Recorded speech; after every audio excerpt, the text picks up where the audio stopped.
One of the things I've been incredibly keen about when it comes to the Japanese market is that the Nintendo Switch 2 was absolutely going to dominate from the very beginning, and Japanese developers were going to have to slowly but surely shift over their biggest games that can perform really well over time to the Nintendo platform if they want to see long-term sales, because you can't always trust everything that's going to happen in the West overall. And it looks like Capcom is finally starting to understand and notice this. Now, don't get me wrong, Capcom is a big supporter of the Nintendo Switch 2. Obviously, games like Street Fighter 6 and more are coming out for the platform already. They're going to have a lot of content on there. Capcom is going to be great on the platform. I do expect multiple Resident Evil games and other titles to be coming over, so Capcom is great. But when it comes to Monster Hunter, what I've been saying about this franchise and what they need to do, Capcom's pretty much proving me exactly right here. So we're going to talk about that, because in a recent interview,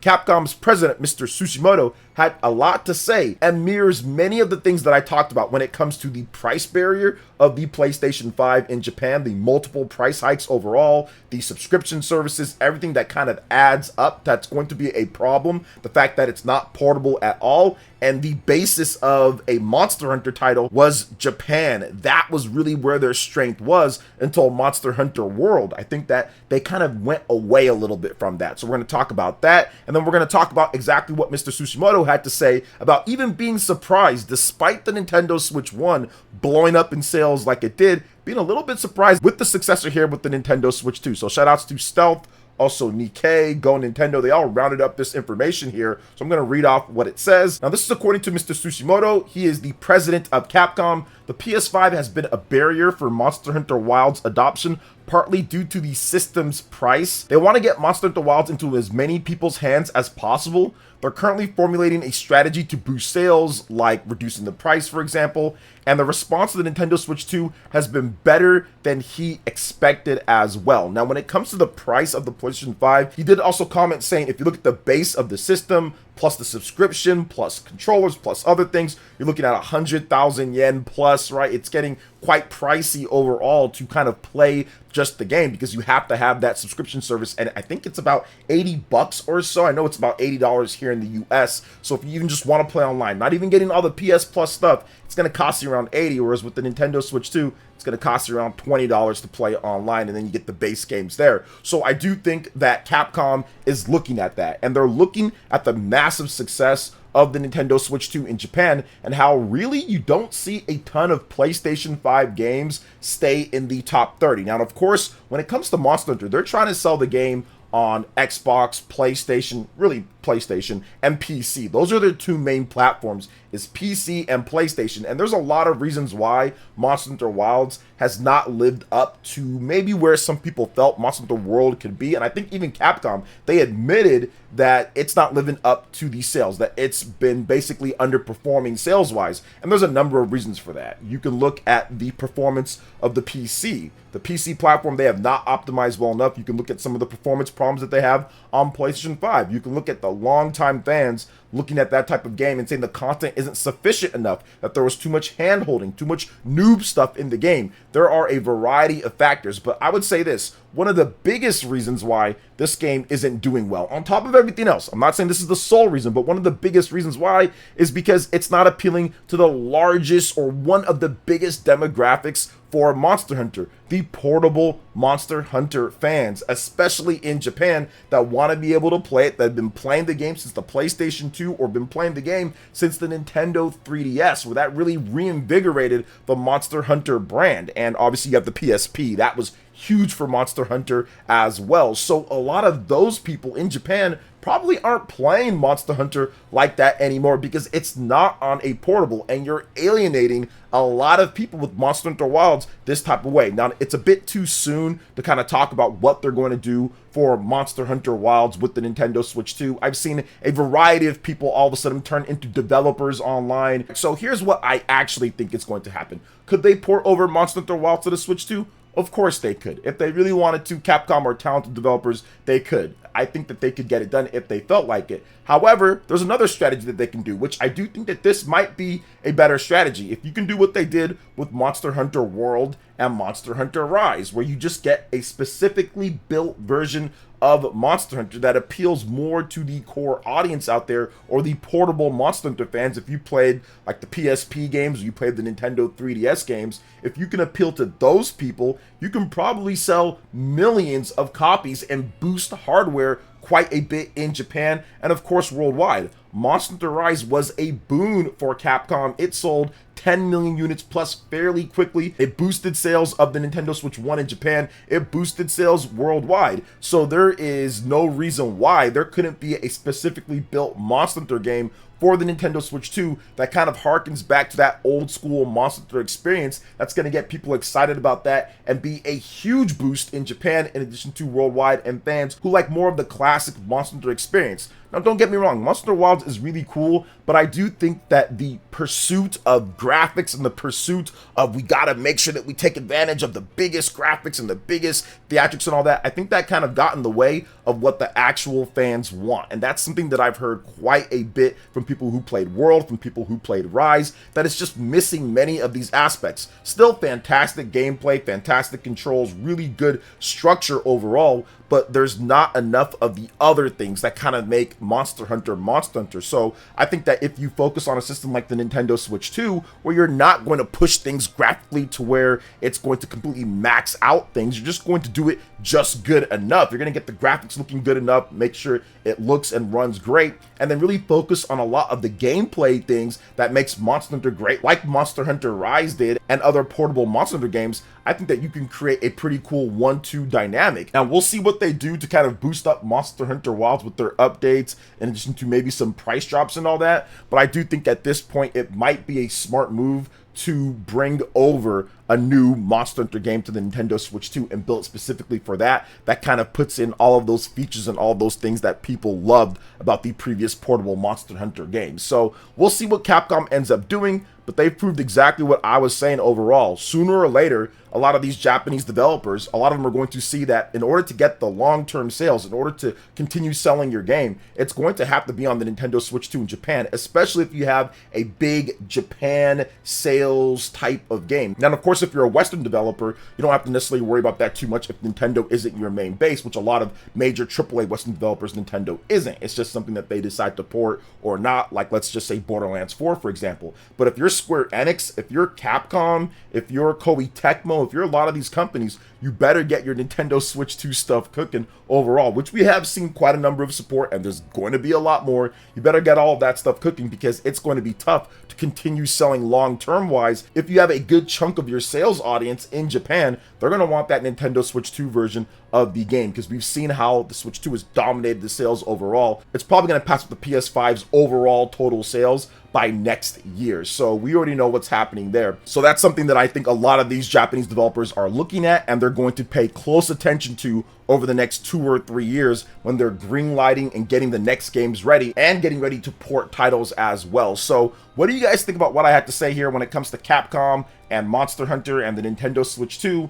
Let me know in the comment section below. But before we get into the next topic, please make sure you hit that like button, subscribe if you are someone new, and click that notification bell to get my vids as soon as they drop. All right, next up, we're going to talk about what's happening, because it might be time, boys and girls, ladies and gentlemen, might be time for Fire Emblem, because out of nowhere, Nintendo has added Fire Emblem Awakening music to the Nintendo Music app. And honestly, when I go work out in the morning, oh my gosh, I am going to blast this in my ear pods, bro. I am going to blast this because Fire Emblem Awakening has some of the most goated, best, emotional, awesome music of all time. And really, does this mean something else? Does this mean, is there a cue that something is coming? Nintendo, are they giving me a sign? Listen, guys, I've been on the team Fire Emblem 4 remake situation for quite some time now. And obviously this isn't Fire Emblem 4 remake, but it's a classic Fire Emblem game. And maybe they're going to start putting classic Fire Emblem games. It just seems so random, so weird, when we've got the rumors of the Nintendo Direct coming in September next week, apparently. And then all of a sudden you bust out Fire Emblem Awakening, one of the greatest Fire Emblem games of all time, the Fire Emblem game that saved the franchise out of nowhere for Nintendo Music. Bro, they've got to announce something. If they don't, I'm going to be upset again. I'm going to be upset again, and I'm going to do absolutely nothing. I'm going to wait for the next time that they announce something, because really, we need another Fire Emblem game right now. Like, I've been having some Fire Emblem withdrawal at this point, and I know Engage came out about 2 years ago, a little bit over 2.5 years ago now at this point, but I don't care, because I need me the next big Fire Emblem game. Could it be a Fire Emblem Awakening remake? Probably not. That game is awesome, but I would love for some way to be able to play it on modern systems outside of the Nintendo 3DS. They've got a bunch of those 3DS games on there. Fire Emblem Fates, Fire Emblem Awakening, Fire Emblem Echoes Shadows of Valentia. They need to find a way to get all of those on the Nintendo Switch. But on top of that, they need to find a way to get Fire Emblem 4 Remake on all the games that haven't been brought over yet. So I do think this means something. This has to be a Q. And I know it's probably hopium, but I'm just going to sit there and say that it's something. Okay, guys? It's something at this point.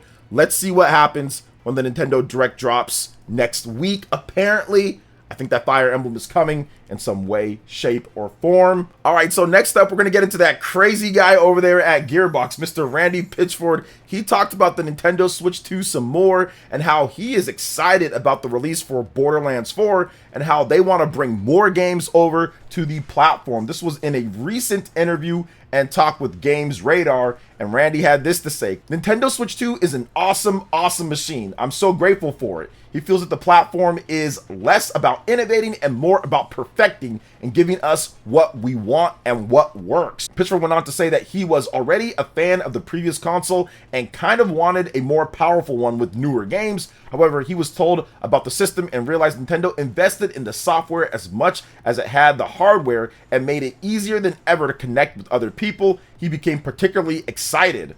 Other than that, Pitchford has asked if we could see other Gearbox games on Nintendo Switch 2, and here's what he had to say on that. I love Switch. I love my Switch 2, and I think that without getting in trouble and trying to talk about things that are far from the future, we love making games, and we love entertaining people, and we want to be on the platforms where the people that want us to be are. And Nintendo just had the most successful new console launch in the history of video game consoles, and I don't think that's slowing down. I love the platform, and I want to bring more games to it. It's really not the right time for me to talk about games that are down the road. So Borderlands 4 is coming out on October 3rd or 4th. They have it October 3rd or 4th. It's one of those 2 days on there. I'll have the right date for you guys. And the big thing here is that, yeah, he stated that he doesn't think it's slowing down. I don't really think it's going to stop either. There's been people that are trying to be all super analysis on Twitter and tell you that, oh, it's slowing down or it's this. Or you have these YouTube people on here that are just, you know, using AI slop or just lying about the sales because they can make money off of it, because people want to be negative about the system. But guys, it's not going anywhere. Randy knows this. We all know this. It outsold all PC handhelds in like 3 days. We already know that it's already over 6 million units plus, which is the estimated number that we have for PC handhelds. So we know that essentially, if you want to be able to play this, or at least many people, if you want to be able to play these games anywhere with a true dedicated portable hybrid system, the Nintendo Switch 2 is going to be the platform to get. And it's going to have exclusives, and it's going to have Nintendo Directs, and it's going to actually have some semblance of physical games. Not the best right now with game keycards, but there's still Nintendo's first party and a few third party here and there that are doing actual real physical releases that operate like a physical release. You know, they actually play the game off of the cartridge, not download the game to your SSD or to your flash memory, then play it from there. And you use the key to verify that you actually own it. That's playing off of not the game, it's playing on your hard drive like a PC. It doesn't do that. So there are still people who want that traditional feel. Now, once again, no shots to anybody who likes downloading and who likes having PC-like architecture, who likes playing PC. If you like that, that's cool. But I think that there's a lot of room, a great bit of room for there to be something like the Nintendo Switch 2 that gives people what we got before, gives people what we had with the Nintendo DS or the Game Boy or cartridge gaming or normal physical gaming, at least some semblance of it. It's pretty much been stripped so far at this point. And it's one of those things to me to where I think the Nintendo Switch 2 adds in another layer. It adds a different dimension to what's already going on. Everything's already PC. Everything's already x86. At least we need one thing that's not that. We need one thing that at least tries to do real physical. We need one thing to at least try to do something different. I think that that's a good thing. It's not a knock on Xbox or PlayStation or anything like that, and I think that's what Randy's talking about and what other gamers are talking about when they actually buy the Nintendo Switch 2, and why maybe some people are a bit confused or anything like that with the system and why it's doing so well. Well, those are the reasons why it's doing so well. Like I talked about, it's got the directs, it's got the exclusive games, it's got some semblance of physical cartridges that play a certain way, it's got that plug-in and play atmosphere that even CD Projekt Red themselves said that, hey, look, we like that about the system. That's why we're going to do a real physical where you can play off of there. So I think that there needs to be at least one person doing that, and that's Nintendo for right now. Now, how long will that last? Well, we'll see about that. But I'm looking forward to this generation and what games these developers decide to put out. So we'll see what happens there. But what are your thoughts about everything here, man? We went over a lot of stuff. Let me know in the comment section below. All right, guys, that wraps it up for this video here. Thank you so much for watching. I do appreciate it. Please make sure you hit that like button, subscribe if you're someone new, click that notification bell, and check out my other Nintendo Switch 2 RPG content and more right here on screen. Thanks for watching, and we'll catch you guys for the next one. Peace.